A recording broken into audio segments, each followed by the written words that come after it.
Hello friends, welcome to জেল focus. তো friends, আজকে আমরা এই ভিডিওতে ডাব্লিউবি কনস্টেবল, লেডি কনস্টেবলের প্রিলিমিনারি পরীক্ষার জন্য গুরুত্বপূর্ণ 30টি জিকে আলোচনা করব, যেগুলো তোমরা প্রিলিমিনারি এক্সামে হুবহু কমন পাবে।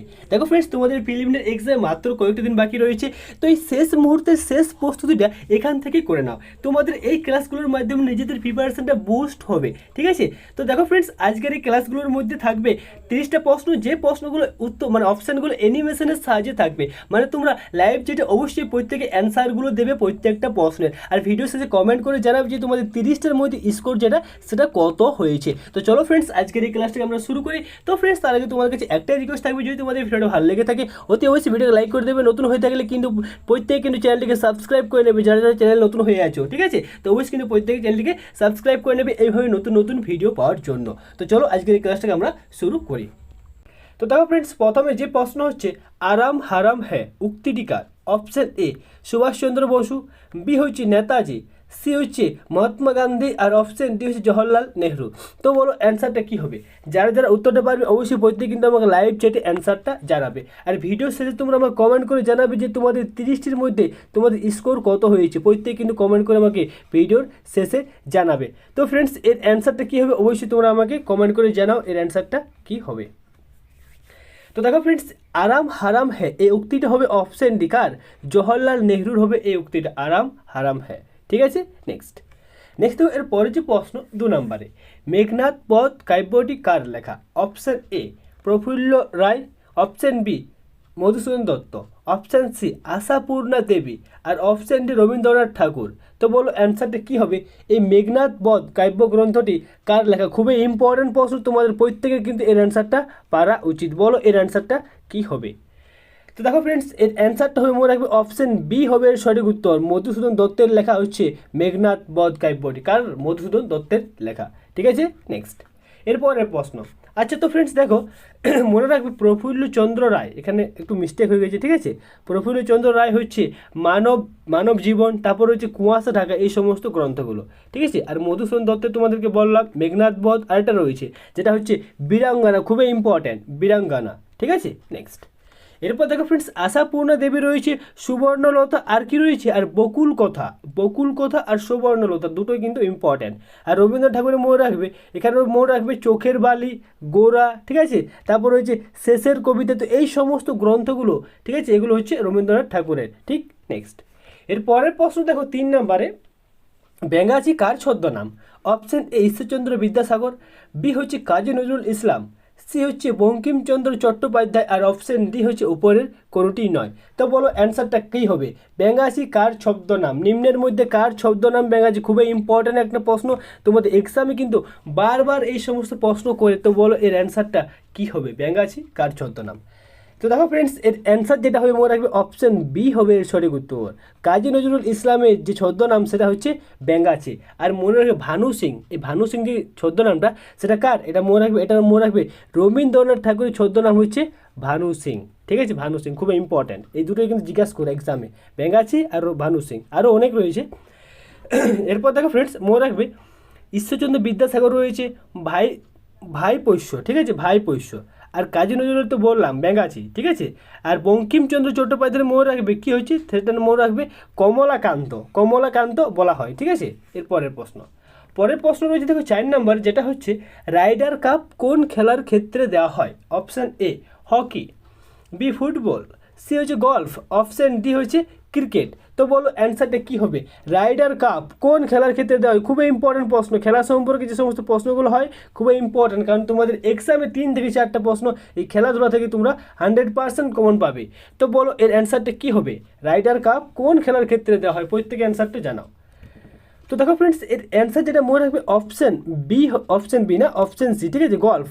অপশান সি হবে সঠিক উত্তর। গল্ফ খেলার ক্ষেত্রে দেওয়া হয় রাইডার কাপ, আর কি দেওয়া হয়? আর প্রিন্স অফ ওয়েলস কাপ, এগুলো গল্ফ খেলার ক্ষেত্রে দেওয়া হয়। ঠিক আছে, তো দেখো ফ্রেন্ডস, এই যে হকি খেলার ক্ষেত্রে, ফুটবল খেলার ক্ষেত্রে, ক্রিকেট খেলার ক্ষেত্রে, তারপর গল্ফ খেলার ক্ষেত্রে, তো এই সমস্ত যতগুলো খেলা রয়েছে না, তো এই খেলাগুলোর মোট যে ইম্পর্টেন্ট কাপগুলো দেওয়া মানে যেগুলো দেয় আর কি, সেগুলো তোমরা ভালোভাবে রেডি করবে। তোমার এক্সামে এখান থেকে তোমরা 100% বলে দিচ্ছি আমি, একটা প্রশ্ন তোমরা কমন পাবে গ্যারেন্টি 100%।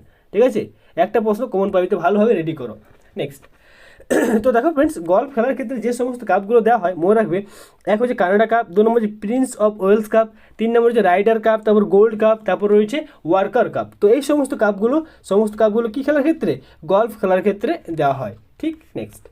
এরপরে যে প্রশ্ন, জাতীয় মানব অধিকার দিবস কবে পালন করা হয়? Option A 1 December, B 3 December, C 4 December, আর অপশান ডি 8 ডিসেম্বর। জাতীয় মানব অধিকার দিবস কবে পালন করা হয়? প্রত্যেকে অ্যান্সারটা জানাও, এর অ্যান্সারটা কী হবে? জাতীয় মানব অধিকার দিবস, খুবই ইম্পর্টেন্ট প্রশ্ন, তোমাদের প্রত্যেকেরই পারা উচিত এর অ্যান্সারটা। তো দেখো ফ্রেন্ডস, এক্ষেত্রে দুটো জিনিস হয়, আমি তোমাদেরকে বলে দিই। একটা হয় জাতীয় মানব অধিকার দিবস, আর একটা হয় আন্তর্জাতিক মানব অধিকার দিবস। তো এই যে জাতীয় মানব অধিকার দিবস, সেটা মনে রাখবে 8 ডিসেম্বর। 8 ডিসেম্বর জাতীয় মানব অধিকার দিবস দিনটা পালন করা হয়, কিন্তু 10 ডিসেম্বর মনে রাখবে আন্তর্জাতিক মানব অধিকার দিবস এই দিনটা পালন করা হয়। দুটোই খুবই ইম্পর্ট্যান্ট, এক্সামে দেয়। মনে হয় ডাব্লিউবির 2019-এর যে ফাইনাল এক্সামটা হয়েছিল সেখানে দিয়েছিল যে ওই যে 10 ডিসেম্বর আন্তর্জাতিক মানব অধিকার দিবস কবে পালন করা হয়, এটা মনে হয় দিয়েছিল, যতটুকু আমার মনে হয়। ঠিক আছে, পরের প্রশ্ন যদি হচ্ছে দেখো 6 নম্বরে, পঙ্গল কোথাকার জনপ্রিয় উৎসব? অপশান এ অন্ধ্রপ্রদেশ, বি হচ্ছে উত্তরপ্রদেশ, সি হচ্ছে পশ্চিমবঙ্গ, আর অপশান ডি হচ্ছে বিহার। তো এই পঙ্গল যেটা, সেটা কোথাকার জনপ্রিয় উৎসব? খুবই ইম্পর্টেন্ট প্রশ্ন, অবশ্যই প্রত্যেকের অ্যান্সারটা জানাও। পঙ্গল কোথাকার জনপ্রিয় উৎসব? তো দেখো ফ্রেন্ডস, এর যে অ্যান্সারটা হবে মনে রাখবে, এর অ্যান্সারটা হবে অপশান এ হবে এর সঠিক উত্তর। অন্ধ্রপ্রদেশের খুবই একটি জনপ্রিয় উৎসব বলতে পারো, যেটা হচ্ছে পঙ্গল। ঠিক আছে, এরপর দেখো। তো দেখো ফ্রেন্ডস, মনে রাখবে অন্ধ্রপ্রদেশের যে সমস্ত জনপ্রিয় উৎসবগুলো রয়েছে, এক হচ্ছে পঙ্গল, তারপর রয়েছে ত্যাগরাজ, তারপর রয়েছে টেম্পেম। ঠিক আছে, তো এই সমস্ত এগুলো হচ্ছে কোথাকার? এগুলো হচ্ছে অন্ধ্রপ্রদেশের জনপ্রিয় উৎসব। ঠিক, নেক্সট। এরপর দেখো, দক্ষিণের ব্রিটেন কাকে বলে? অপশান এ কলকাতাকে, বি নিউজিল্যান্ড, সি হচ্ছে কোরিয়া, আর অপশান ডি হচ্ছে মুম্বাই। তো বলো অ্যান্সারটা কী হবে? দক্ষিণের ব্রিটেন কাকে বলে? খুবই ইম্পর্ট্যান্ট প্রশ্ন। এই যে দক্ষিণের ব্রিটেন, তারপর বলা হয় যে গোলাপি শহর। ঠিক আছে, তো এই সমস্তগুলো তোমাদের ভারতের প্রবেশদ্বার, এই সমস্তগুলো তোমাদের কিন্তু এক্সামে দেয়, প্রত্যেকটা এক্সামে দেয় ডাব্লিউপির। তো বলো এর অ্যান্সারটা কী হবে? দক্ষিণের ব্রিটেন কাকে বলে? তো ফ্রেন্ডস, এর যে অ্যান্সারটা হবে মনে রাখবে, অপশান বি হবে এর সঠিক উত্তর। নিউজিল্যান্ডকে বলা হয় দক্ষিণের ব্রিটেন। ঠিক আছে, তো দেখো মনে রাখবে, কলকাতাকে বলা হয় প্রসাদ নগরী, আর নিউজিল্যান্ডকে কি বলা হয়? একেই বলা হয় দক্ষিণের ব্রিটেন। ঠিক আছে, আর কোরিয়া কি বলে? মনে রাখবে, কোরিয়াকে বলা হয় সকালের দেশ।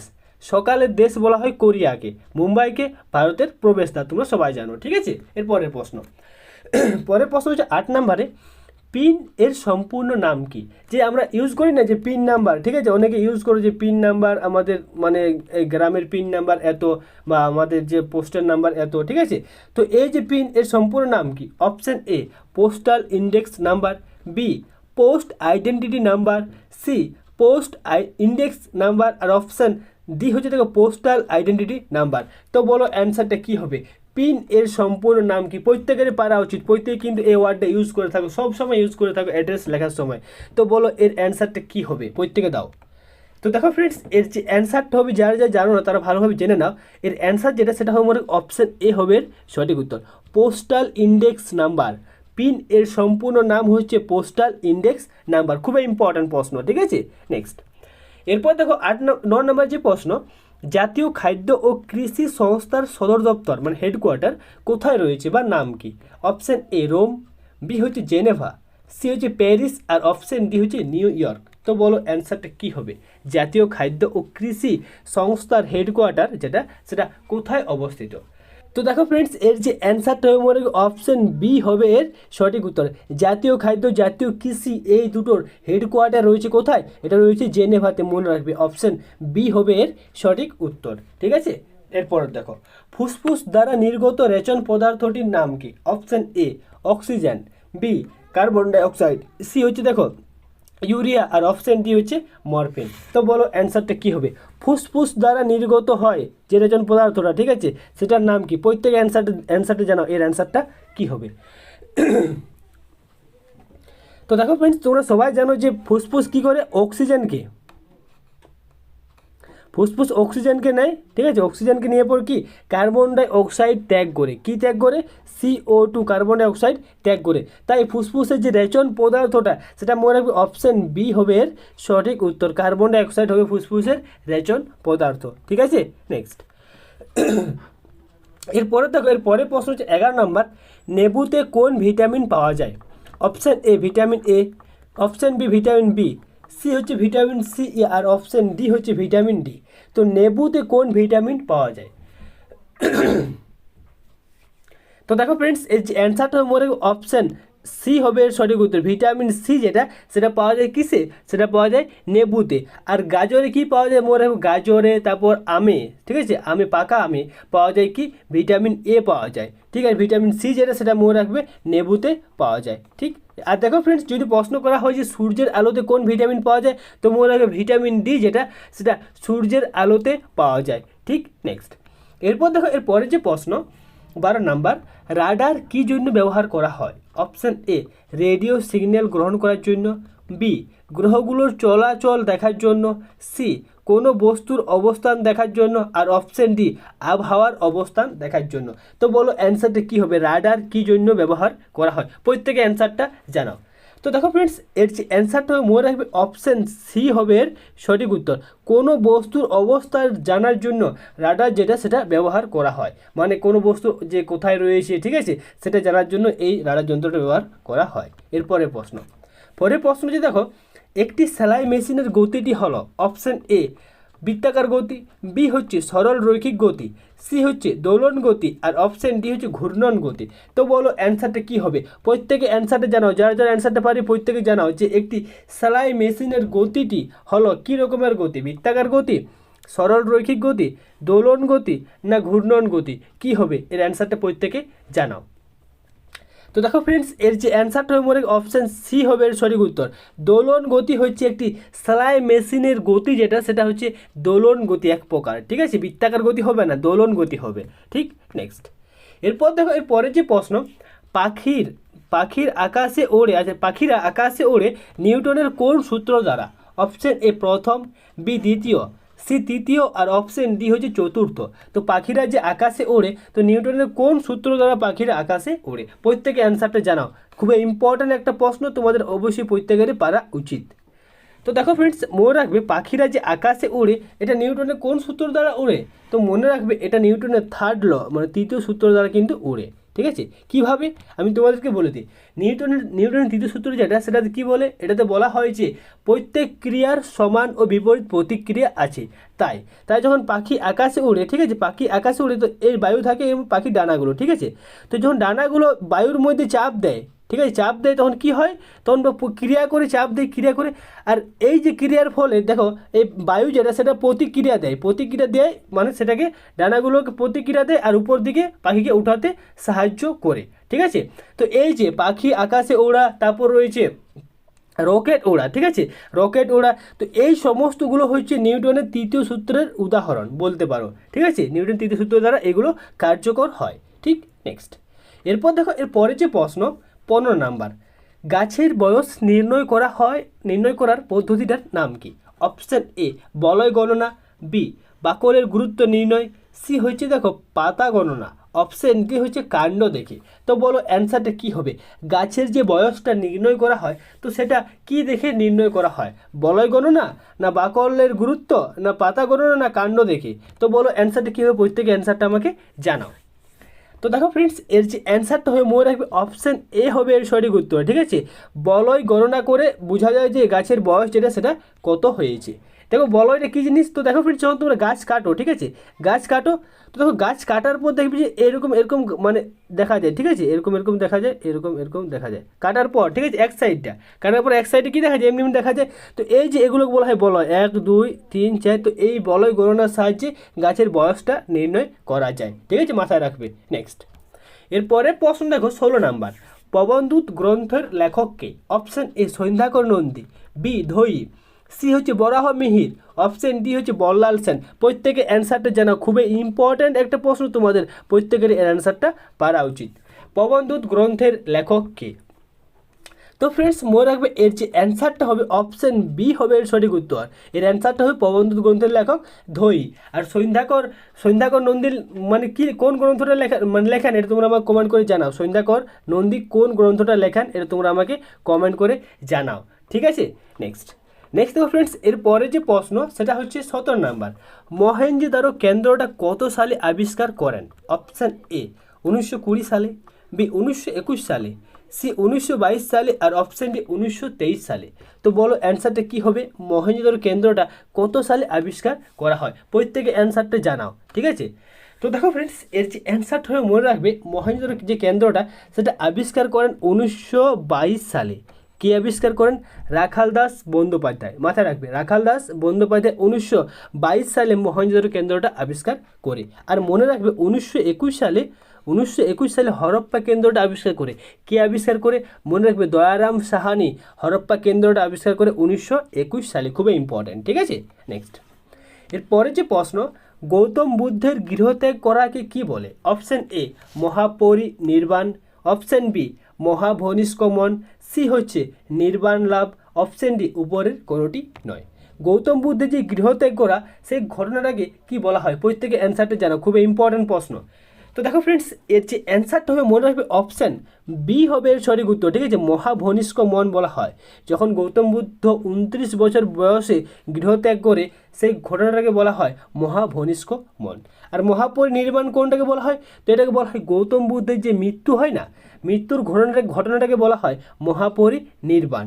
আর নির্বাণ লাভ মনে রাখবে, গৌতম বুদ্ধ যখন বৌদ্ধ জ্ঞান লাভ করে, ঠিক আছে, সেই ঘটনাটাকে বলা হয় নির্বাণ লাভ। তিনটে ভীষণ ইম্পর্ট্যান্ট, তিনটে তোমাদেরকে আমি বলে দিলাম। এরপরের যে প্রশ্ন 19 নম্বর প্রশ্ন হচ্ছে, দেখো প্রথম বৌদ্ধ সম্মেলন কোথায় হয়? অপশান এ রাজগৃহে, বি বৈশালীতে, সি হচ্ছে পাটলিপুত্র, আর অপশান ডি হচ্ছে কাশ্মীরে। তো বলো অ্যান্সারটা কী হবে? প্রথম বৌদ্ধ সম্মেলন কোথায় হয়, মানে কোথায় অনুষ্ঠিত হয়েছিল আর কি। তো দেখো ফ্রেন্ডস, প্রত্যেক অ্যান্সারটি জানাও, খুবই ইম্পর্ট্যান্ট প্রশ্ন। ইতিহাস থেকে প্রশ্নগুলো হয়েছে, খুবই ইম্পর্ট্যান্ট। তো দেখো এর যে অ্যান্সারটা হবে মনে রাখবে অপশান এ হবে এর সঠিক উত্তর। কোথায় হয়েছিল? প্রথম যেটা সেটা মনে রাখবে রাজগৃহে হয়। কার সময় হয়? মনে রাখবে অজাত শত্রুর সময় রাজগৃহে, এই যে গৌতম বুদ্ধের প্রথম বৌদ্ধ সম্মেলন যেটা, সেটা রাজগৃহে হয় অজাত শত্রুর সময়। আর দ্বিতীয় বৌদ্ধ সম্মেলন যেটা, সেটা মনে রাখবে বৈশালীতে হয়। বৈশালীতে হয় কালাশোকের সময়। তৃতীয় যেটা, সেটা মনে রাখবে পাটলিপুত্রে হয়। কার সময় হয়? অশোকের সময় হয় পাটলিপুত্রে, ঠিক। আর দেখো চতুর্থ যেটা, সেটা মাথায় রাখবে, এটা হয় কাশ্মীরে। কাশ্মীরে হয় কার সময়? কনিষ্কের সময় হয়। তো এই যে বৌদ্ধ ধর্মের প্রথম, দ্বিতীয়, তৃতীয়, চতুর্থ এই বৌদ্ধ সম্মেলনগুলো কোথায় হয় আর কার সময় হয়, এগুলো কিন্তু ভালোভাবে মনে রাখবে। খুবই ইম্পর্ট্যান্ট টপিক, এক্সামে প্রশ্ন দেয় এখান থেকে। নেক্সট, এরপর দেখো 20 নম্বর প্রশ্ন, বিক্রমাদিত্য কার উপাধি? অপশান এ দ্বিতীয় চন্দ্রগুপ্ত, বি হচ্ছে কুমারগুপ্ত, সি হচ্ছে এ ও বি দুটোই, আর অপশান ডি হচ্ছে উপরের কোনোটি নয়। তো বলো অ্যান্সারটা কী হবে? বিক্রমাদিত্য কার উপাধি? খুবই ইম্পর্ট্যান্ট প্রশ্ন, তোমাদের প্রত্যেকের এর অ্যান্সারটা পারা উচিত। তো বলো অ্যান্সারটা কী হবে? তো দেখো ফ্রেন্ডস, এই যে তোমাদের উপাধিগুলো রয়েছে না ইতিহাসে, যে বিক্রমাদিত্য কার উপাধি, কৌণিক কার উপাধি, শ্রেণিক কার উপাধি, মহারাজ ধীরাজ কার উপাধি, তো এই সমস্ত উপাধিগুলো তোমরা একটা খাতাতে খাতার একটা পাতাতে ভালোভাবে লিখে পর মুখস্থ করে নেবে। কারণ তোমাদের এক্সামে ইতিহাস থেকে এখান থেকে একটা প্রশ্ন তোমরা পাবে, গ্যারান্টি দিয়ে বলতে পারি, এখান থেকে একটা প্রশ্ন পাবে। তো বলো এর অ্যান্সারটা কী হবে? বিক্রমাদিত্য কার উপাধি? তো এর অ্যান্সারটা মনে হয় অপশান এ হবে এর সঠিক উত্তর। দ্বিতীয় চন্দ্রগুপ্তের উপাধি হচ্ছে বিক্রমাদিত্য। অপশান এ হবে এর সঠিক অ্যান্সার, ঠিক আছে? নেক্সট, এরপর দেখো 21 নম্বর প্রশ্ন, সেন বংশের সর্বশ্রেষ্ঠ রাজার নাম কি? Option A Samanta Sen, B Ballal Sen, C হচ্ছে লক্ষণ সেন, আর অপশান ডি হচ্ছে উপরের কোনোটি নয়। তো বলো অ্যান্সারটা কী হবে? সেন বংশের সর্বশ্রেষ্ঠ রাজার নাম কি? প্রত্যেকে অ্যান্সারটা জানাও কুইক, এর অ্যান্সারটা কী হবে? তো দেখো ফ্রেন্ডস, এর যে অ্যান্সারটা হবে মনে রাখবে অপশান বি হবে এর সঠিক উত্তর, ঠিক আছে?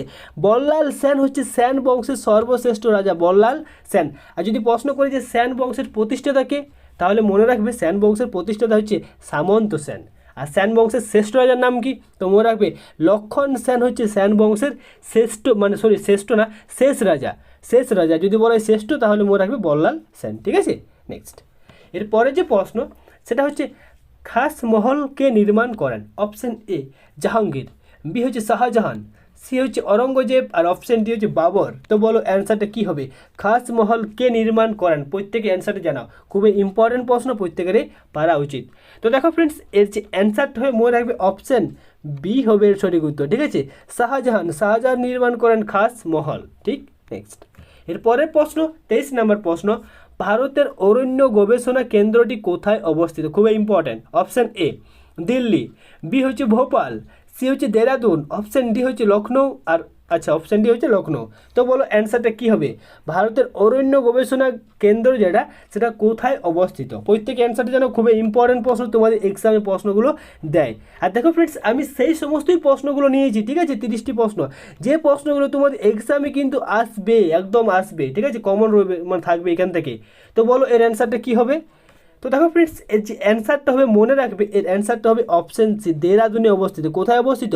ভারতের অরণ্য গবেষণা কেন্দ্র যেটা সেটা দেরাদুনে অবস্থিত। অপশন সি হবে এর সঠিক অ্যান্সার। ঠিক, নেক্সট এরপরের যে প্রশ্ন, 24 নম্বর প্রশ্ন, উপরাষ্ট্রপতির ধারণা কোন দেশের সংবিধান থেকে নেওয়া হয়? Option A America, B Britain, C Russia, option D Japan. বলো অ্যান্সারটা কী হবে? উপরাষ্ট্রপতির ধারণা কোন দেশের সংবিধান থেকে নেওয়া হয়? প্রত্যেকে কমেন্ট করে অ্যান্সারটা জানাও। তো ফ্রেন্ডস, মনে রাখবে উপরাষ্ট্রপতির ধারণা যেটা সেটা নেওয়া হয় কোথা থেকে? মনে রাখবে অপশন এ আমেরিকা থেকে নেওয়া হয় উপরাষ্ট্রপতির ধারণা। অপশন এ হবে এর সঠিক অ্যান্সার। ঠিক, নেক্সট দেখো এর পরে যে প্রশ্ন, খসড়া কমিটি গঠিত হয় কবে? অপশন এ 29শে আগস্ট 1947 সালে, বি 29শে আগস্ট 1950 সালে, সি 29শে আগস্ট 1947 সালে, ও সি হচ্ছে 29শে এপ্রিল, ঠিক আছে, আর ডি হচ্ছে 29শে আগস্ট 1949 সালে। বলো অ্যান্সারটা কী হবে? খসড়া কমিটি কবে গঠিত হয়? তো দেখো ফ্রেন্ডস, এর অ্যান্সারটা মনে রাখবে অপশান এ হবে এর সঠিক উত্তর। 29শে আগস্ট 1947 সালে খসড়া কমিটি গঠিত হয়। আর মনে রাখবে খসড়া কমিটির সভাপতি কে ছিল? মনে রাখবে বি আর আম্বেদকর ছিল খসড়া কমিটির সভাপতি। আর খসড়া কমিটির মোট সদস্য সংখ্যা কত ছিল? তো মোট সদস্য সংখ্যা ছিল কজন? 7 জন ছিল মোট সদস্য সংখ্যা খসড়া কমিটির। ঠিক আছে, নেক্সট দেখো 26 নম্বর প্রশ্ন, পঞ্চায়েত সম্পর্কে কত নাম্বার ধারায় বলা আছে? অপশান এ 240 নাম্বার, বি হচ্ছে 243 নাম্বার, সি হচ্ছে 243 এ, আর অপশান ডি হচ্ছে 243 বি। তো এই যে পঞ্চায়েত সম্পর্কে কত নাম্বার ধারায় বলা আছে, প্রত্যেকে অ্যান্সারটা আমাকে জানাও। তো দেখো ফ্রেন্ডস, এর যে অ্যান্সারটা হবে মনে রাখবে অপশান ডি হবে এর সঠিক উত্তর। 243 পি নাম্বার ধারাতে বলা আছে পঞ্চায়েত সম্পর্কে আলোচনা করা আছে। অপশান ডি হবে এর সঠিক অ্যান্সার। ঠিক, নেক্সট দেখো এর পরের প্রশ্ন, রাষ্ট্রপতির কার্যকালের মেয়াদ কত বছর? অপশান এ 5 বছর, বি 6 বছর, সি 7 বছর, আর অপশান ডি হচ্ছে 8 বছর। তো বলো অ্যান্সারটা কী হবে? রাষ্ট্রপতির কার্যকালের মেয়াদ যেটা সেটা কত বছর? প্রত্যেকে অ্যান্সারটা আমাকে জানাও। তো দেখো ফ্রেন্ডস, এর যে অ্যান্সারটা হবে মনে রাখবে রাষ্ট্রপতি কার্যকালের মেয়াদ হচ্ছে 6 বছর। কত? 6 বছর। ঠিক আছে, 6 বছর। ঠিক, নেক্সট এরপর দেখো এর পরের প্রশ্ন, 28 নম্বর প্রশ্ন, প্রধানমন্ত্রীর নিম্নতম বয়স কত? প্রধানমন্ত্রীর নিম্নতম বয়স কত? মানে কত বয়স হলে কোনো ব্যক্তি আর কি প্রধানমন্ত্রী হতে পারবে? অপশান এ 20 বছর, বি 25 বছর, সি 30 বছর, আর অপশান ডি 35 বছর। তো ফ্রেন্ডস, মনে রাখবে প্রধানমন্ত্রীর যে বয়স যেটা সেটা মনে রাখবে 25 বছর বয়স হলে কোনো ব্যক্তি আর কি প্রধানমন্ত্রী হতে পারবে প্রধানমন্ত্রীর ক্ষেত্রে। ঠিক আছে, মুখ্যমন্ত্রীর ক্ষেত্রেও সেম 25 বছর বয়স। ঠিক, এর পরের প্রশ্ন যে দেখো 29 নাম্বার, রাজ্যসভায় রাষ্ট্রপতি কতজন সদস্য নিযুক্ত করতে পারে? রাজ্যসভায় রাষ্ট্রপতি কতজন সদস্য নিযুক্ত করতে পারে? অপশান এ 2 জন, বি 3 জন, সি 12 জন, আর অপশান ডি 250 জন। তো বলো অ্যান্সারটা কী হবে? রাজ্যসভায় রাষ্ট্রপতি কতজন সদস্যকে নিযুক্ত করতে পারবে? প্রত্যেকে অ্যান্সারটা আমাকে জানাও, এর অ্যান্সারটা কী হবে? তো দেখো ফ্রেন্ডস, এর যে অ্যান্সারটা হবে মনে রাখবে অপশান এ হবে এর সঠিক উত্তর।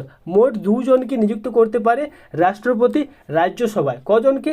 2 জনকে। ঠিক, নেক্সট দেখো এর পরের যে প্রশ্ন, আর আজকের এই ভিডিওর শেষ প্রশ্ন যেটা সেটা হচ্ছে রাজ্যসভার সভাপতি কে? অপশান এ রাষ্ট্রপতি, বি হচ্ছে রাজ্যপাল, সি হচ্ছে স্পিকার, আর অপশান ডি হচ্ছে উপরাষ্ট্রপতি। তো বলো অ্যান্সারটা কী হবে?